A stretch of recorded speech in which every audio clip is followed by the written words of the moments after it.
ঐতিহ্যবাহী কাটনাকালী মায়ের বাৎসরিক পুজো সোমবার। এই উপলক্ষে রবিবার ডালখোলা শহরে একটি বর্ণাঢ্য শোভাযাত্রা বের হয়। এই শোভাযাত্রায় ডালখোলার অগণিত ভক্তরা অংশগ্রহণ করেন।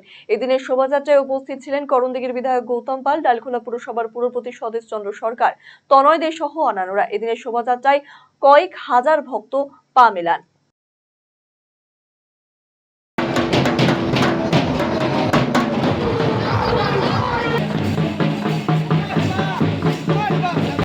নেই এবারও ডালখোলা এবং পার্শ্ববর্তী বিহার সংলগ্ন এলাকায় যে কাটনাকালী মাতা পুজো হয়, এবারও পুজোর আগের দিন যে বিরাট শোভাযাত্রা, হাজার হাজারে মানুষ ডালখোলার পরিক্রমা করে।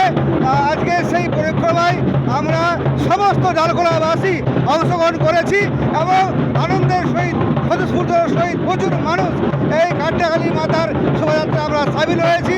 কাটনাকালী মাতা পুজো উপলক্ষে ডালখোলাবাসী তথা বিহার সংলগ্ন বিভিন্ন এলাকা থেকে মানুষ যে সমস্ত আসে, সবাইকে কাটনাকালী মাতার অনেক অনেক শুভেচ্ছা, অভিনন্দন। মা যাতে সবাইকে আশীর্বাদ করে, মা সবার মনোবাঞ্ছা পূর্ণ করে, সবাইকে ভালো রাখে। রায়গঞ্জবাসীদের জন্য সুখবর, যারা দীর্ঘদিন ধরে পেটের সমস্যায় ভুগছেন তাদের জন্য রায়গঞ্জ দিশারিতে আসছেন ব্যাঙ্গালোরের প্রখ্যাত গ্যাস্ট্রোএন্টারোলজিস্ট ডাক্তার ইরশাদ আলী, HMD, DNB। এখন থেকে প্রতি মাসে নির্দিষ্ট দিনে ডাক্তারবাবুকে দেখাতে আজই যোগাযোগ করুন দিশারি হেলথ কেয়ার, উকিলপাড়া, রায়গঞ্জ শাখায়।